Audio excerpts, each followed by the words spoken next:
Hello, everyone. Welcome to the live Q&A and Talkback for Via Brooklyn's Testament, written by Tristan Bernays and directed by Lucy Jane Atkinson. My name is Ana Verde, and I had the immense privilege of being the dramaturg early on in the rehearsal process, working with Tristan and Lucy on the story of the piece. I'm currently calling from Eastern Shoshone and Goshute lands in what is now referred to as Salt Lake City, Utah, in the United States. But without further ado, I'd like to welcome writer and Tristan Bernays and director Lucy Jane Atkinson onto our virtual stage here. So if you want to turn your cameras on. Hi, friends. Hi, guys. Congratulations. Thank you very much. We're also joined by Testament's executive producers, Corey Hunt, who was also in the film, Ian Harkins, and Rafe Terizzi, associate producer Jack Collard, and last but certainly not least, our incredible cast of performers. We have Duran Japal Mitchell, Jessica Giannoni, Biko Eisen Martin, and I don't think we have Desiree here, but we miss her. Hi, everyone. Congratulations. We're all here. So please, for those of you watching on the live stream, feel free to ask any questions in the chat. And our awesome stage manager, Tom, will route those to me. But in the meantime, I'll start us off.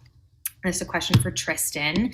So this is a play that you had worked on in 2017, and you were actually in this play, which is one of my favorite fun facts about this. And I particularly loved in our conversations about the piece early on that you felt that there was something specifically American about these stories. Could you share some of why you think that, especially considering an American audience in 2021?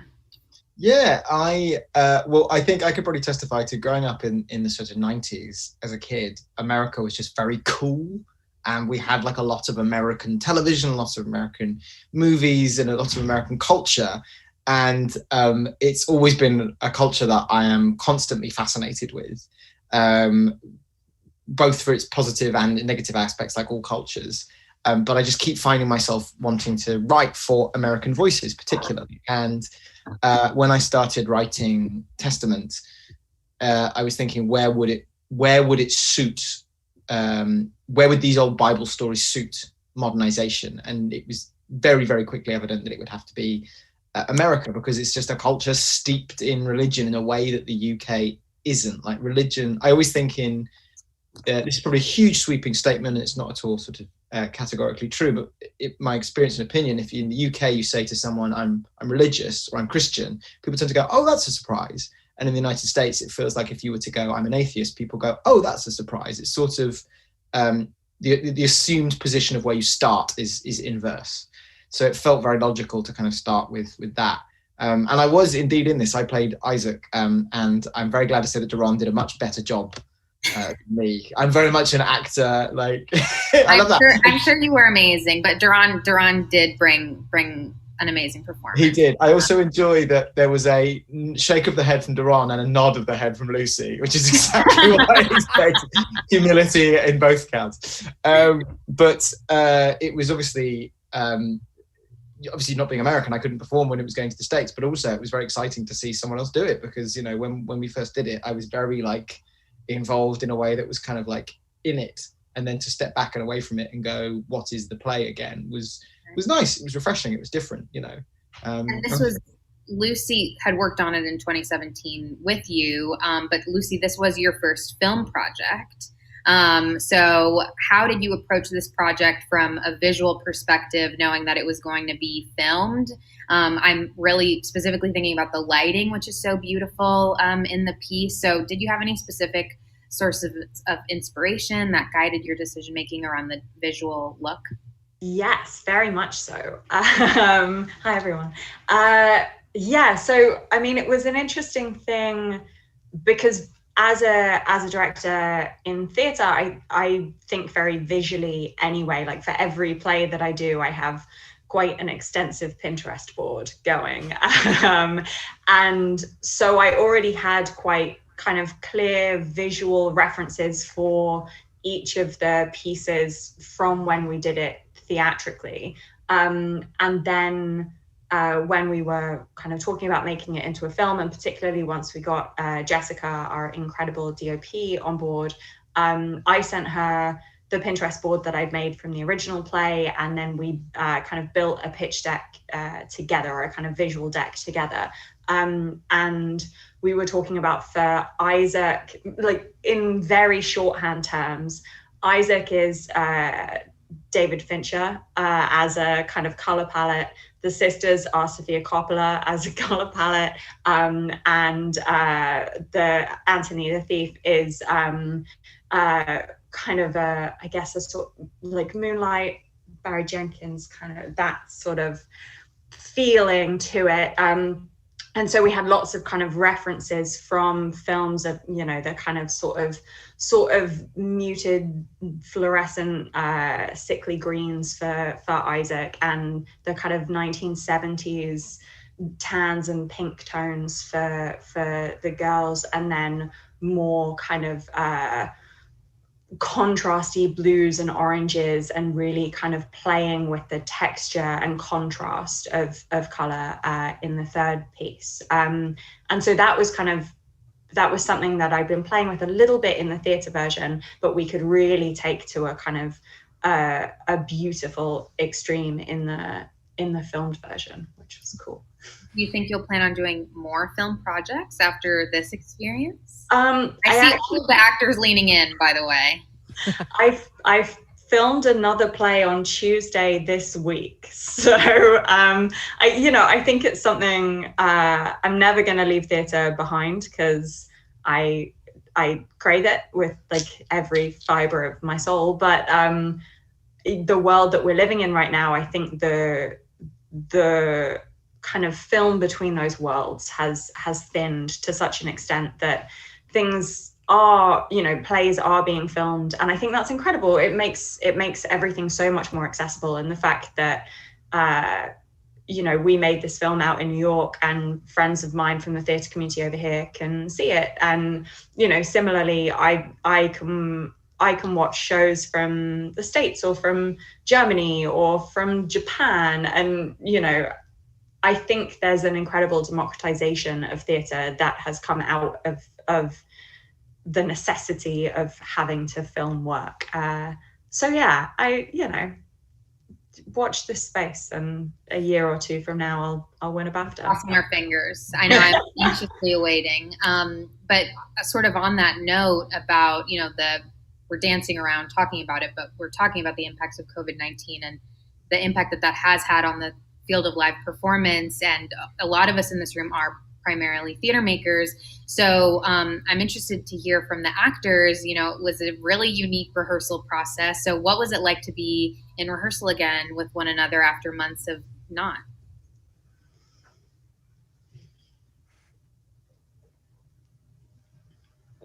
Actors, anyone? Jessica? I guess I'll answer this one again.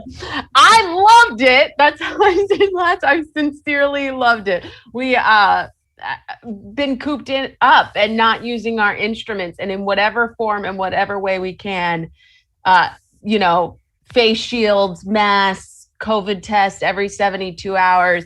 It didn't matter, because we were getting to do our craft and doing what we love, and also being part of an ensemble again when you barely see anyone anymore, So in whatever way, whatever form it took, I was just happy to be there. And our producers were amazing in how they made it so smooth for us as well in all of that.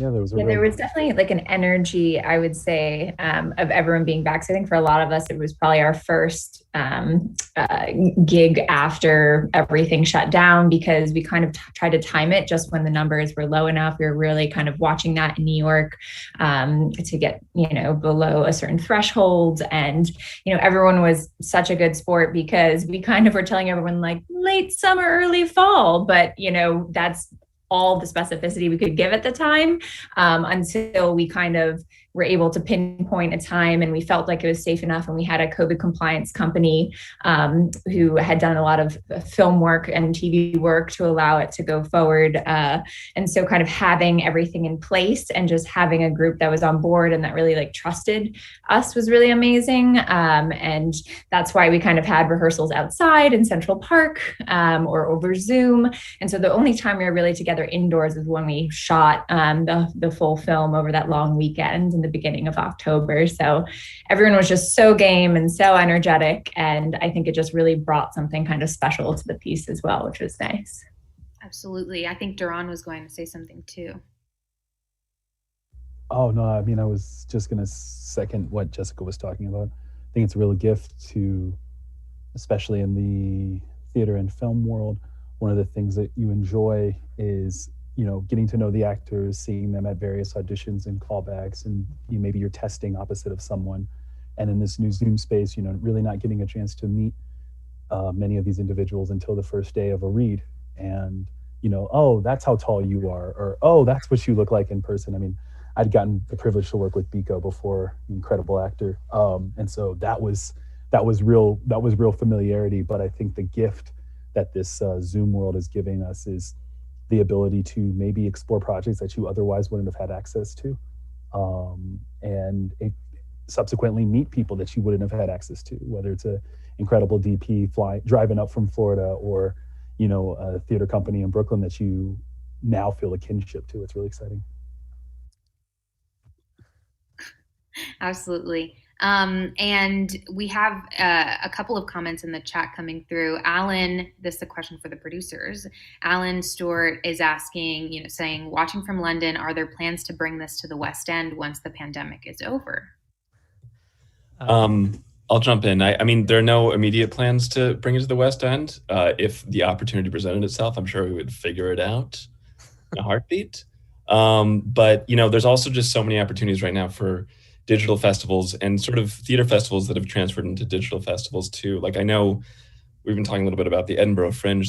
This summer is going to be half digital, half in person in some ways. So it's possible. We have a lot of discussions to have before then, but I think we do hope that this film at least has more life after it and after this initial run. And also we definitely want to present it on stage again at some point. So we just, you know, there's so many questions about COVID and all that before that we cross that bridge. I always see Ian sort of about to say something. and it's usually unhelpful. I eagerly wanted to jump in and agree with Tristan that Duran did a far better job than he did at the role initially.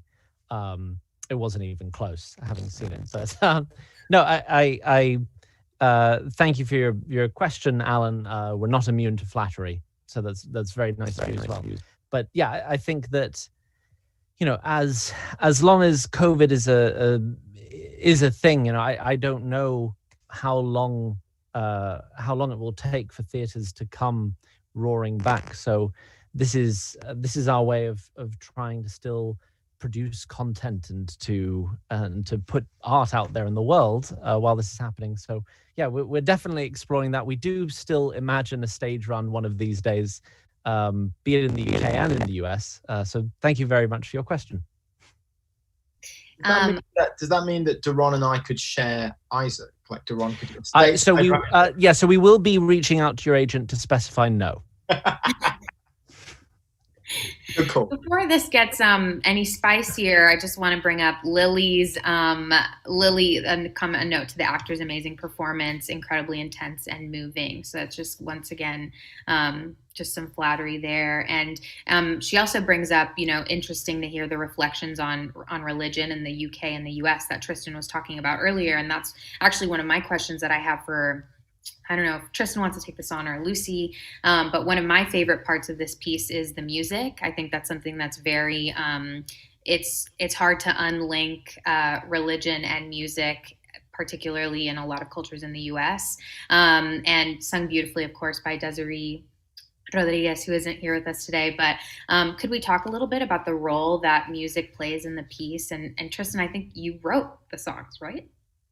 Yes. So I often weirdly I always used to say I'm not someone who particularly likes musicals or music, and yet I continually, there's a look of Lucy there. Absolute nonsense, by the way. Like, Tristan is obsessed with musicals. He just doesn't like the tag musicals. He's obsessed with plays with music, but all of his favorite plays are musicals. So.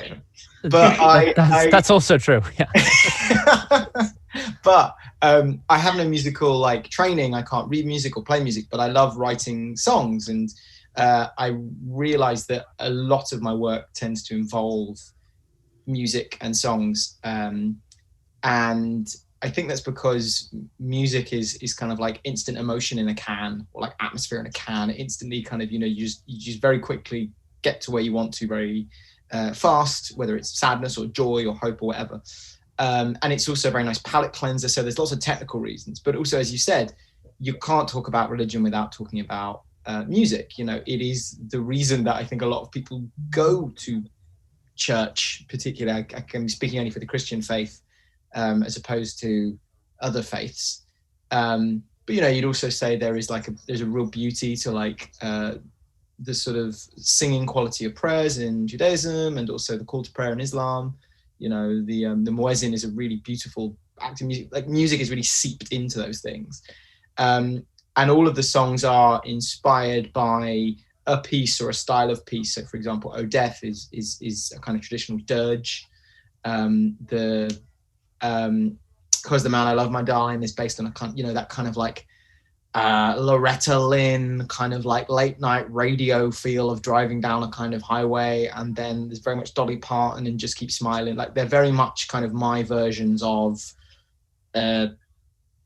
Americana. And I think also particularly with like, I love Americana and American music. It's some of my favorite. And I think that that's very much kind of evocative of that. And we didn't actually, when I wrote it, I just wrote the songs in, and the idea of the singer sort of came later. I think, was it with you, Lucy? Yes, it was. And that was my idea. But that also feeds into your idea of the kind of the sort of Alcoholics Anonymous style support group aesthetic. Yeah. And the idea of the person. Well, you speak much more clearly to it, so I'll hand over to you. It was just, Tristan wrote this really beautiful piece, but it was just separate scenes and then an appendix at the end that was a series of songs. And the songs weren't even at that point, some of them he'd clearly written with certain characters in mind, but they weren't placed within the text in any specific order. So when I came on board to direct it in 2017, and was thinking about kind of how are these people all in a room together? Are they all in a room together? And what's the kind of energy of the piece? Is it like, snapshot and it's just this person on stage and they do their monologue and then they sing a song and then they leave and someone else comes on, and, and that felt less satisfying to me, and in conversation with Tristan as well. Something that I go on and on and on about is, for me, this piece is so much about communion, in sense of community, in that sense of wanting to be heard, wanting to be understood, wanting to commune with other people. And these characters have been not listened to for so long that it felt really important that they were sharing their stories with other people instead of just with kind of the fourth wall in an audience.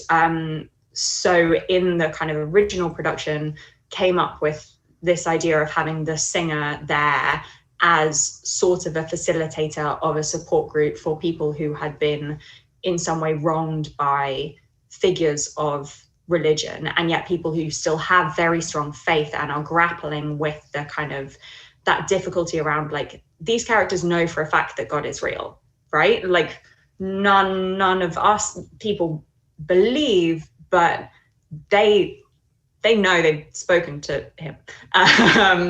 And then something that I said to the actors a couple of times is like, they know he's real, they just don't know if he likes them, and that's really difficult. And so what they're grappling with and what they're trying to commune is with other people going, I've had this experience and I don't know how to talk about it because I still fundamentally believe, but I'm not sure if what I believe in cares.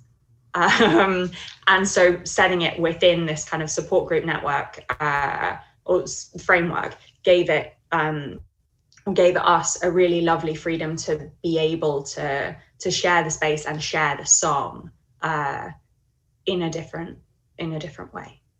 Absolutely. And it'll be interesting too to see how, when you do take it back to the stage, how that figure continues to evolve, right? Or how that sort of sonic vocabulary will continue to unfurl itself depending on the medium that you're using. And just to return to the question of medium, I think Jack, our associate producer, also had some thoughts about theater in person versus film. So I'll pass it over to Jack, who's on mute, by the way. Mm-hmm.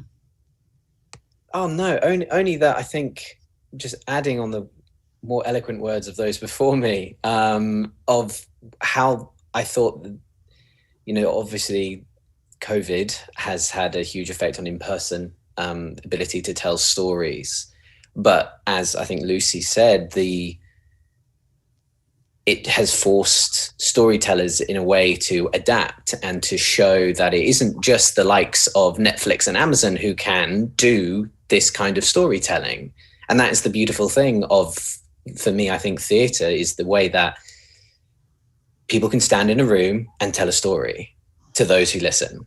And this, I think I felt very strongly about doing it this year and not sort of delaying in that sense, because we are richer with a wide array of stories in different forms and different mediums. And this might be the birth of a new one. It might be a way that smaller scale theatre is a way now to approach people who wouldn't have access to the major theatre hubs, across the world, let alone just, for us here in where I'm sat in London. And for me, that's incredibly exciting. And I can't wait to see what happens next with it. I don't know about you guys, but. What might be next? We have a question from Ian's mother, who has asked if Tristan has written any stories that are a potential sequel. Well, weirdly, there are actually three other. First of all, very insightful question from Ian's mother. It's a shame that the clear wisdom and intellect that you have, Ian's mother, ended with you and didn't carry on into your progeny, but that's besides the point. It's just another dig. Ian got the last one in at me. Mum, we'll be talking later, Mum. Actually, Pico did joke yesterday about a sequel, which the thief gets exonerated, and then continues his life. But there were other monologues that I wrote. There were 6 in total originally, and I'd actually had 2 or 3 others that I wanted to do, because the thing about the Bible is there's just so many stories. And there's so many mad stories as well. Like 2 that I never wrote. One in particular was about Balaam, who was a man whose donkey started talking to him with the voice of God. And I thought, well, that would be really funny if it was a guy caught in traffic and the radio DJ just suddenly started talking to him and it was the voice of God. Like his radio was the voice of God. And this guy just stuck in this endless LA traffic. And then all these sort of other ones came about from that. But we did 3. I wrote 3 others in total, as extras to the ones that we wrote, which were Lazarus, obviously raised from the dead by Christ, who was now in an old folks' home and had died and been brought back and didn't want to be. And he was very kind of like middle America, angry, bittered older man. One of them was Abishag, who was a story I didn't really know until I started doing research, who was a young woman who had been hired by the court of King David to sleep with the elderly king, not for sexual reasons, but because the king was incredibly old and got very cold in bed. So she was basically a human hot water bottle. And I thought that was a really charming story, because there was, in amongst the Bible stories of death and incest and rape, this very sweet story about a very sort of ordinary girl who shares a bed with a king, not for sex, but for warmth and companionship. I thought that was kind of charming. And then the other story was Morning Star, who was the devil, Lucifer, as reimagined as a revival, a sort of, evangelical revival preacher. And I liked the idea of like a sort of demagogue, someone taking religious language and religious rhetoric and twisting it for very sort of unpleasant right-wing fundamentalist conservative values that were the negative elements of conservative religion. So there are other stories and all sorts of things. I think the reason we eventually went with the 3 that we went was because it was a nice balance of A, gender, and B, number. There was something nice about going a monologue, a shared monologue / duologue, and then a monologue.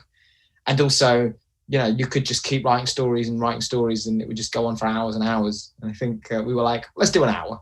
But yeah, there was something fun. Like every now and then I'll have a Google of different interesting, weird Bible stories and come up with a new version of that pleases me and interests me, and think one day I should write those down and maybe do something with them. I don't know. Like the Bible had a sequel. The Old Testament was so popular, they had to do a sequel. So listen, we're not saying no. What you're saying is maybe. Maybe. Yeah, very much so. Very much so. That's awesome. I want to ask one final question to wrap us up here. And I am we talked a little bit about this yesterday at our US launch party, which was amazing. And I want to bring it back into the space about how, yes, this play tackles religion, but it's also really about a shared humanity. And I think Biko had such beautiful words about that. So I'm wondering, Biko, if you might want to share a little bit about, not only the preparation for this role, but also this sort of shared experience of these characters in regards to not just religion, but humanity sort of in a wider scale. Wow. Everything you said. Preparation, obviously the script, just reading it over and over and over and over and over and over until it kind of became second nature. A lot of research on death row. I kind of do picture boards myself almost of, I collect a lot of images of various inmates and collected a lot of stories and watched a lot of interviews on YouTube just to try to get in that space as much as possible. It's almost like you don't want to say, well, I can't say that a YouTube video is the same as like being able to go into a prison and all of these kind of things that if we had like more time and a bigger budget, we might have done,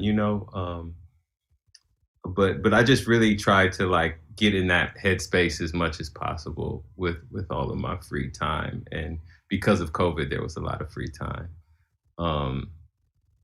And just try to do some justice to the predicament. When I first read the script, the part about looking at your hand and when that's not enough, you're looking at blood and you're going into like that just struck me so much of just kind of how much time a person has and how much your energy kind of turns in on itself. And that some of those more moral questions and ideas are actually really second. Of course I did something wrong. Of course I'm sorry for it. But this kind of impending torture and doom, it kind of takes over one's psyche and kind of pushes you places that you might not have gone otherwise. So I just tried to really get in a very isolated and kind of doomed headspace, but then at the same time tried to provide a little humanity, hopefully a little bit of humor and a little bit of quirkiness and, just a person. We went back and forth about the haircut. I remember too, if I should cut my hair, how I should cut it. I thought, Lucy was like, well, I want like, if that's something he has control of, then he would be fresh, and little touches like that, I thought also helped just in terms of like what this person might have been had he not been inside. The stuff about his daughter, about his wife, just this kind of world that he's clearly absent of. I mean, there's so many, I could talk about this, but I'm sorry, I'm talking too much, but not at all. Yeah, go ahead. Can I add just a little thing to that? The thing we talked about within the cast so much is how current these characters are or modern they are, whereas a lot of Bible stories were like, oh, they're people from the past, whereas really they're actually, a lot of them were very young in the Bible as well, and to our age that we are now, and we can see the people that have these exact same stories in a different light. today and to relate to that. And that blew my mind a little bit, you know, and stuff like that. To be like, no, it's two girls like us in the South nowadays. I might have added some y'alls in the script. I did grow up in the South, so I might have had that. But like, yeah, they are the people you see around today are people going through such similar things in the humanity that these stories have told in the past. Also, just to that made me realize too, one of the things I found in my research, which I thought was very interesting, was that thief and the way it's translated actually doesn't mean that he necessarily stole something. The thieves were just people who went against a Roman rule of the time. So he actually, the people on the cross with Jesus could have been murderers, could have been people who stole something, could have been people who picketed something, could have been people who, you know, there's so many, which I just made it very relevant to today. I thought that the actual translation was just somebody who's going against the empire, not just somebody who might have stole something, which I thought was really interesting. We also ended up naming him Anthony Floyd, which I thought was also a nice touch. So yeah, just trying to bring that humanity in as much as possible, for sure. I think that's something, you know, this play lends itself to so much deep and rich conversation. And it was certainly one of my favorite parts about getting to work on it. So thank you so much. And congratulations again to this amazing team. And thank you to our audience members who joined us today. Testament will be available for streaming until April 24th. And you can find tickets at viabrooklyn.org. Have a wonderful evening, everyone. It was amazing. Thank you so much. Thank you, everybody, for watching. Cheers, guys.